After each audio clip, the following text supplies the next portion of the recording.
La ville de Goma, dans l'est de la République démocratique du Congo, pourrait tomber bientôt aux mains du groupe rebelle armé M23 et il est temps qu'on en parle. Depuis ce jeudi 23, la guerre dans l'est de la République démocratique du Congo semble prendre un tournant encore plus dramatique que ce qu'il ne l'était avant. Le groupe rebelle armé M23 a lancé une vaste offensive, notamment sur la ville de Sake, qui se trouve à peine à une vingtaine de kilomètres de la capitale de la région, Goma. Le groupe rebelle M23 est donc un groupe militaire en rébellion ouverte contre la RDC depuis plusieurs années, soutenu par le Rwanda voisin qui s'est rendu maître de toutes les mines dans la région du Nord Kivu. Ces mines contiennent des matières extrêmement rares et précieuses qui servent entre autres à la fabrication des smartphones et des véhicules électriques. Et le groupe M23 redirige toutes ces matières vers le Rwanda voisin qui les soutient militairement. Il semble que l'objectif final du groupe M23 soit la prise de Kinshasa, la capitale du pays. Depuis hier, c'est donc vers la ville de Sake et surtout Goma, la capitale du Nord Kivu, que tous les regards se tournent. Le M23 a lancé une forte offensive sur la ville de Sake qui est en partie tombée entre leurs mains.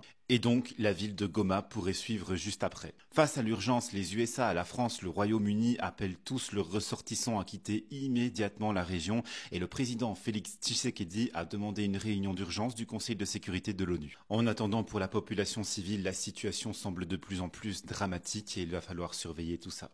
En République démocratique du Congo, des milliers de personnes fuient les combats en direction de Goma et au-delà. L'ONU se dit alarmée par l'avancée des rebelles du M23 et le risque de guerre régionale, correspondance à suivre depuis la capitale provinciale du Nord Kivu. Partons à présent dans l'est de la République démocratique du Congo où les combats se poursuivent et même s'étendent. Hier encore, autour de la cité de Sake, à une vingtaine de kilomètres de Goma, les forces armées congolaises se sont affrontées aux combattants du M23 soutenus par le Rwanda voisin. Des affrontements qui ont déjà provoqué d'importants mouvements de population, plus de 400 000 déplacés depuis le début de l'année. Correspondance à Mani Alimassi.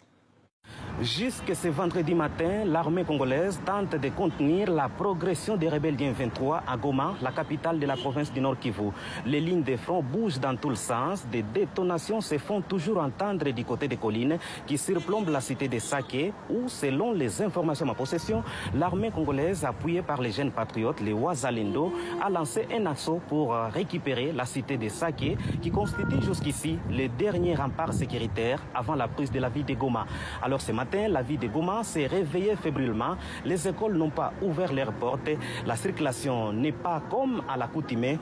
Dans cette guerre qui a fait des milliers de morts, les flots de déplacés vers Goma ne cessent d'augmenter. La RDC accuse les Rwandais de soutenir les rebelles du M23, ce que Kigali continue de nier. Les discours semblent donc au point mort.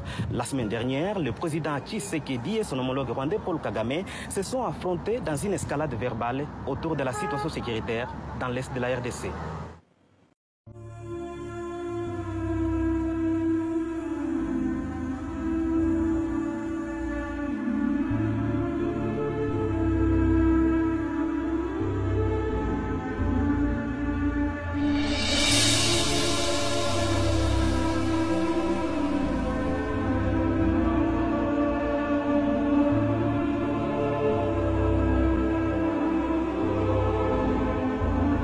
Au milieu du trafic routier de Goma, on peut apercevoir les déplacements de l'armée congolaise. Pièces d'artillerie et véhicules blindés cheminent en direction de la ligne de front à Sake, à 27 km de là. Soutenus par le Rwanda selon un groupe d'experts de l'ONU, les rebelles du M23 resserrent leur étau autour de Goma, la capitale du Nord Kivu. Selon certains déplacés, Sake serait déjà tombé aux mains des rebelles ce jeudi matin. J'ai une femme. J'envoie d'abord les enfants à Goma pour qu'ils soient avec les autres. Comme ça, si ça ne marche pas, nous allons vers le Rwanda et s'ils veulent nous tuer, qu'ils nous exterminent alors. Toutes les écoles de Goma ont renvoyé les élèves chez eux. C'est le cas de l'Institut Ndaoura, situé dans la commune de Karisimbi, où la mesure de sécurité a été appliquée. La situation de notre ville de Goma n'est pas tellement bonne. On dit que l'ennemi avance déjà. C'est pourquoi nous tous on a peur. On a peur de perdre les gens qu'on aime. Nous sommes à l'école, d'autres sont à la maison. C'est un peu difficile de rester ici. De l'autre côté du lac Kivu, les rebelles du M23 ont fait une percée à Minova. Mardi, l'armée congolaise a aligné des armes lourdes sur une bande de terre située à quelques centaines de mètres du camp de réfugiés de Nzulo. Depuis, le gouverneur militaire du Nord Kivu a temporairement interdit à toutes les petites embarcations de traverser le lac Kivu qui sépare Minova de Goma.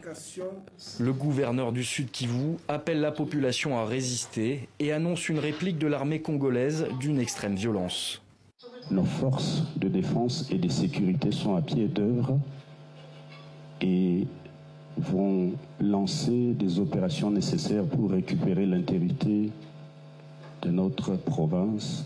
Je demande à la population de soutenir nos FARDC et nos autres frères et sœurs qui sont en train de se battre, sont en train de tout faire pour qu'on ne soit plus colonisé ou recolonisé économiquement, politiquement, culturellement. À Goma, la situation est confuse. Angoissés, les habitants restent dans l'attente d'informations. Oh my God,